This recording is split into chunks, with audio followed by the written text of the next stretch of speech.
안녕하세요. 닥터 캐럿입니다. 셀 수 없이 많은 형태의 얼굴을 한 다양한 질환, ADHD의 또 다른 얼굴, 바로 충동성이죠. 참아야 할 타이밍에 못 참고 후회할 걸 알면서도 멈추지 못하고 계속해서 같은 패턴을 반복하게 되는 사람들. 오늘은 ADHD의 두 번째 그림자, 충동성과 감정 조절의 어려움이 만들어내는 5가지 얼굴을 살펴보겠습니다.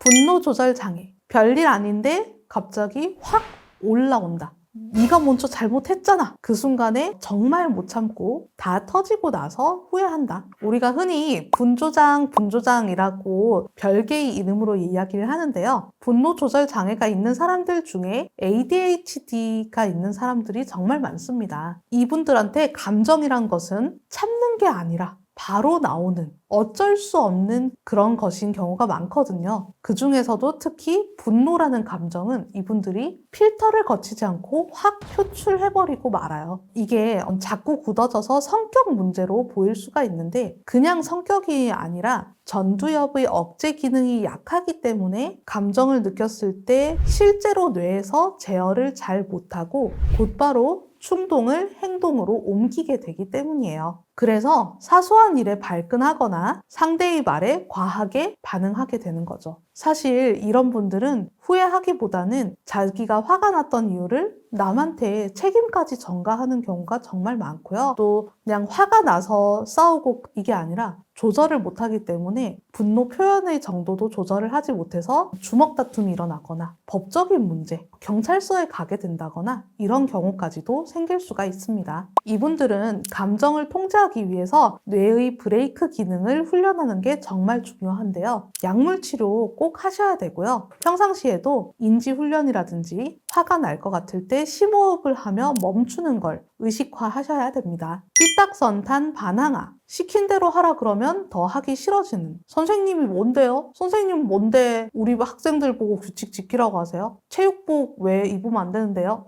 단순하게 좀 규칙에 대해서 순응하고 지나갈 수 있는 것도 굉장히 삐딱하게 굴거나 선생님이 잘못도 안 했는데 이렇게 쳐다보는 학생들 있죠. 이러한 반항심이 있을 수가 있습니다. ADHD가 있는 아이들 중에서 통제받는 상황, 권위적인 태도, 일방적인 지시에 굉장히 예민하게 반응하는 사람들이 있는데요. 왜냐하면 ADHD가 있는 사람들은 자율성이나 즉흥성을 중시하고 위험에 대한 판단 능력이 조금 떨어질 때가 있거든요. 누군가가 자신을 제한하거나 깎아내리는 것처럼 느껴질 때 강한 반감이 올라옵니다. 그래서 선생님, 부모, 상사처럼 지시하고 통제하는 위치의 사람들과 빈번하게 갈등을 겪게 되는데 특히 기성세대의 규율에 대해서 강하게 저항하고 자기만의 정체성을 확립하는 시기인 사춘기 때 이러한 반항적인 태도가 굉장히 많이 나타날 수가 있어요. 이게 너무 심해서 일상생활에 문제가 생기고 선생님과 부모님에게 적대적인 반항 태도로 인해서 학교 생활의 어려움이나 기분 문제까지 동반되는 경우에는 적대적 반항 장애라고 하는 진단까지도 붙을 수가 있고요. 치료를 필요로 하는 질환입니다. 이렇게 반항아 모드인 ADHD 분들께는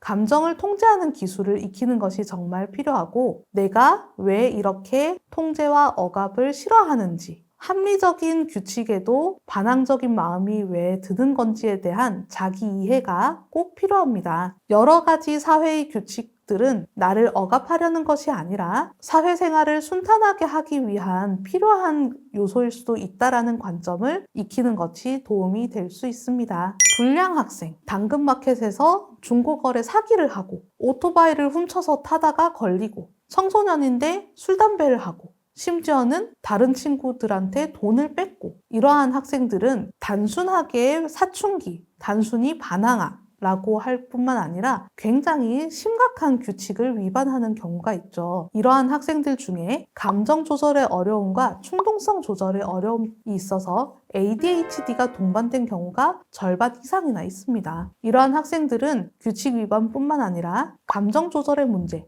분노 조절의 어려움, 권위적 대상에 대한 반항 등 충동 조절이 다방면으로 나타나는데요. 결국 학교에서 소외되고 소년원 등 법적인 제재를 받게 되는 경우도 굉장히 많고요. 이러한 증상을 보이는 청소년기 아이들을 품행장애라는 진단명으로 부르는데요. 품행장애의 상당수 아이들이 ADHD가 공존하고 있습니다. 그런데 이 품행장애는 성인이 되었을 경우에 반사회성 성격장애로 발전할 가능성이 굉장히 높기 때문에 약물치료, 상담치료, 학습 환경이나 가정 환경의 변화 등 모든 차원의 치료 수단을 동원해서 치료를 하는 것이 꼭 필요하겠습니다. 아까 품행장애 청소년들이 크면 반사회성 성격장애가 될 수 있다고 했는데요. 그렇기 때문에 역시 반사회성 성격장애 환자들 중에서도 성인 ADHD가 많이 있습니다. 사기, 도박, 중독, 절도, 방화, 폭력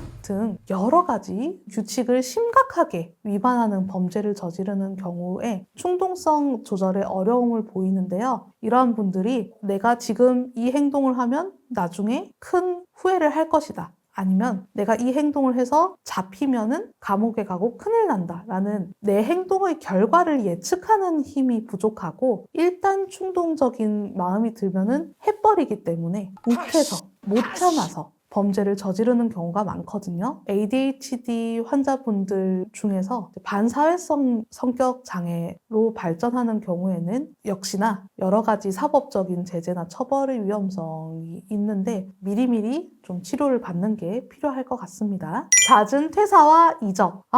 이 회사에서도 몇 달 일해보니까 슬슬 퇴사 마렵다.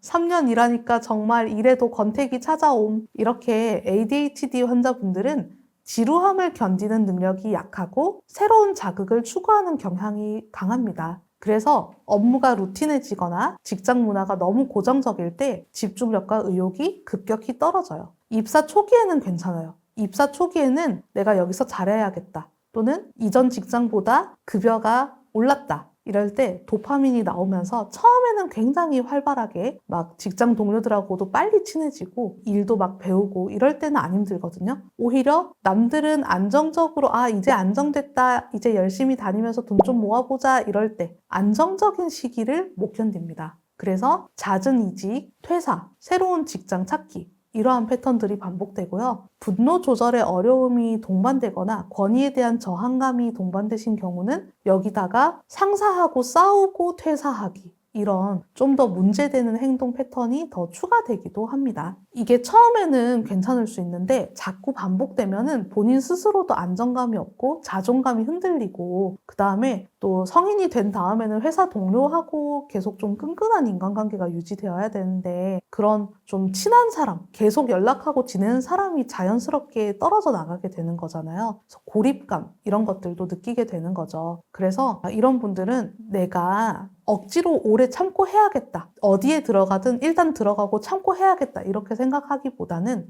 내가 그래도 어떤 환경에서 좀 집중을 오래 하고 성취를 오래 유지하는 편일까? 스스로의 성향을 잘 질문해보고 내가 오랫동안 일할 수 있는 그런 환경에서 일을 하는 것이 좋을 것 같아요. 네, 여러분 오늘도 재밌게 보셨나요? 오늘은 ADHD의 두 번째 그림자, 충동성과 감정 조절의 어려움에서 비롯된 5가지 얼굴을 살펴봤어요. 생각보다 먼저 행동이 나가는 이런 ADHD 분들도 적절한 치료와 노력을 동반하면은 문제를 많이 개선할 수가 있답니다. 다음 편에서는 중독으로 이어지는 ADHD 그림자를 다룰 예정인데요. 이 영상이 유익하셨다면 구독, 좋아요, 알림 설정 해주시고요. 다음에 더 유익한 영상으로 다시 만나요. 안녕!